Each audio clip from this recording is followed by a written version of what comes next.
চাকরি বাতিল হয়েছে। মুখ্যমন্ত্রী মমতা ব্যানার্জি রিভিউ পিটিশনের জন্য আবার প্রস্তুতি নিচ্ছে। না, রিভিউতে উনি নতুন কোন কথাটা বলবেন যেটা এর আগে হাইকোর্টে বলেননি অথবা সুপ্রিম কোর্টে বলেননি?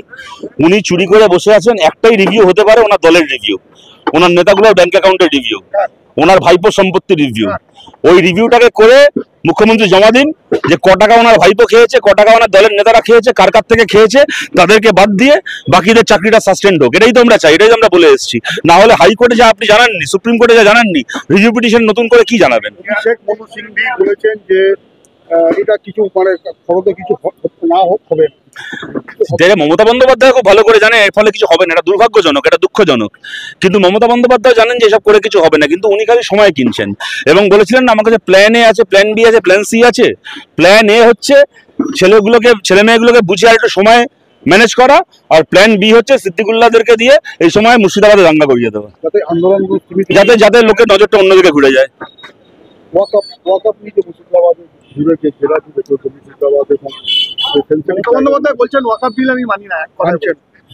উনি কি মানেন উনি কি মানেন না সে উনি বলতে পারবেন, কিন্তু ওয়াকফ বিল কারোরই মানা উচিত নয়। কিংবা এটাও ঘটনা সবাই মানতে বাধ্য, ওটা দেশে আইন হয়ে গেছে। ওটাকে পাল্টাতে গেলে ওই মঞ্চে দাঁড়িয়ে ভাষণ দিয়ে পাল্টানো যাবে না।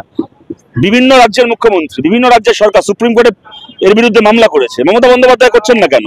আপনি মানেন না, আর আপনার দলের 3 জন এমপি ভোট দিল না ওয়াকফে লোকসভাতে। 2 জন রাজ্যসভা ইচ্ছে করে নিজের ভোট বাতিল করালো, দুজনের সিনিয়র এমপি, তারা খুব ভালো করে জানে কিভাবে ভোট দিলে ভোটটা বাতিল হয়, ভোট বাতিল করালো। আপনার দলের এমপি গুলো তারা ভোট দেবে না, আর তারপরে আপনি মঞ্চে উঠে বলবেন যে আমি মানি না, বলে লোককে বার খাইয়ে ভাঙচুর করতে পাঠিয়ে দেবেন। আপনি এই নোংরা রাজনীতি করে পশ্চিমবাংলাকে আর কত জ্বালাবেন? তো ওরা সেটিং কি আমি বলতে পারবো না, কিন্তু আমি এইটুকু বলতে পারি যে ওয়াকফ যেভাবে বিজেপি সরকার সংখ্যার জোরে পাশ করিয়েছে এই সংশোধনী, তা অগণতান্ত্রিক এবং এর কোনো লজিক নেই। বলছে নাকি যাতে ওয়াকফের সম্পত্তি চুরি না হয় তার জন্য আমরা নিয়ম করছি নন মুসলিম লোককেও সে বোর্ডে রাখতে হবে।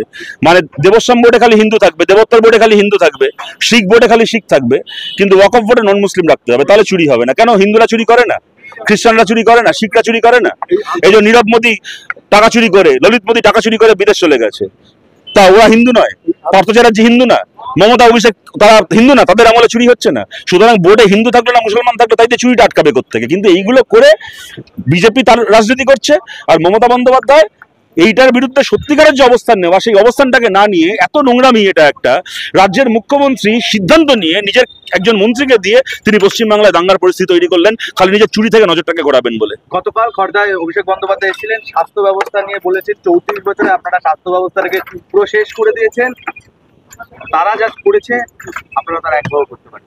ওই জন্য 34 বছরে এমন স্বাস্থ্য ব্যবস্থা ছিল যে ওর পিসি বলেছিল সিপিএম আমার মাথায় গুলি করেছিল, মানে মাথায় গুলি খেয়ে ওর পিসি বেঁচে গেছিল। 34 বছরে এত ভালো স্বাস্থ্য ব্যবস্থা ছিল। আর ওর পিসিরা বলে এমন স্বাস্থ্য ব্যবস্থা যে ওর পিসির নন্দীগ্রামে ঠ্যাং মচকে গেলে কলকাতায় এসে প্লাস্টার করে। আর ও ভাইপো নিজে পিসি স্বাস্থ্যমন্ত্রী, কিন্তু ভাইপো জীবনে পিসির স্বাস্থ্য দপ্তরের চিকিৎসা করায় না। মানে ওর মানে কি বলবো, ওর একটু সর্দি কাশি হলে, ওর মাথায় উকুন হলে চলে যায় আমেরিকা চিকিৎসা করাতে, দুবাই হয়ে আমেরিকা চলে যায় মাথার উকুন হলে চিকিৎসা করাতে। বিরোধীরা কথায় কথায় বলে আপনারা শুনুন। সত্যি তো আমরা বিধানসভায় লোকসভায় এখন পশ্চিমবাংলা থেকে শূন্য, তো বলে তো কি করা যাবে? আমরা চাই না সরাক, কিন্তু সেটা দেখার দায়িত্ব সরকারের। গতকাল বলেছেন যে কাজ খোলা করবে সিবিআইডি। হ্যাঁ, ঠিকই বলেছে। তার কারণটা হচ্ছে যে সিবিআইডি ইতিমধ্যে প্রমাণ করে দিয়েছে সত্যি ওরা ব্যানার্জি পরিবারের কাজ খোলা করবে। যতদিন মুখ্যমন্ত্রী মমতা বন্দ্যোপাধ্যায় আছেন ততদিন সিবিআইডি অভিষেক বন্দ্যোপাধ্যায়কে ছুতে পারবে না, এটা সিবিআইডি প্রমাণ করে। নাহলে বলুন তো, লিপস অ্যান্ড বাউন্স একটা কোম্পানি, সেই কোম্পানির মাধ্যমে চাকরি চুরির টাকা খেটেছে, এটা প্রমাণিত, চার্জশিটে সিবিআই দাখিল করেছে। একই কোম্পানির একজন ডিরেক্টর সুজয় কৃষ্ণ ভদ্র জেল খাটলো, আর একজন ডিরেক্টর অভিষেক ব্যানার্জি বাতালা মেরা ঘুরে বেড়াচ্ছে। কোম্পানি এক, তার অ্যাকাউন্টে এক ডিরেক্টর জেল খাটলো, এক ডিরেক্টর ঘুরে বেড়াচ্ছে। এরপরে যদি সে বলে আমায় কেউ স্পর্শ করতে পারবে না, ঠিকই বলে। সে আমি দেখুন একই বৃন্তে দুটি কুসুম কিনা বলতে পারবো না, কিন্তু এইটুকু বলতে পারি যে পশ্চিমবাংলায় যবে থেকে বিজেপি এসছে তবে থেকে তৃণমূলের রাজনীতি করাটা সহজ হয়ে গেছে। আমি আপনাদের সবার কাছে আবেদন করবো, দেখুন বলার জন্য তো অনেক কথা বলা যায়, যে কোনো রাজনৈতিক দলের প্রতিনিধি তার নিজের দলকে সবচেয়ে ভালো বলবে। আমিও আমার দলের কথা বলবো, বাকিরা বাকিদের দলের কথা বলবেন। কিন্তু ঠান্ডা মাথায় একবার ভেবে দেখুন, 2014 সাল থেকে আজকে 2025 সাল, 11 বছর তো আমাদের রাজ্যের মূল বিরোধী পরিষদটা বিজেপির হাতে এবং কেন্দ্রে বিজেপি ক্ষমতায়। 11 বছর এতটা শক্তিশালী হওয়ার পরেও মূল বিরোধী হিসেবে বিজেপি তৃণমূলকে কতটা বিপদে ফেলতে পারলো? আলটিমেটলি তৃণমূলের কোন ক্ষতিটা ওরা করতে পারলো? ভাষণ অনেক দিল, ডায়লগ অনেক মারলো, ওদের কেউ কেন্দ্রীয় মন্ত্রী হলো, কেউ এখানকার এমএলএ হলো, অনেকে অনেক কিছু করলো, অনেকের অনেক সম্পত্তি হলো, বিজেপির অনেক পার্টি অফিস হলো, ঘরের ছেলেগুলোর হাতে চাকরি বাকরি না দিয়ে ঝান্ডা ধরিয়ে তাদেরকে দিয়ে রামনবমী হনুমান জয়ন্তীর মিছিল করলো, সব করালো।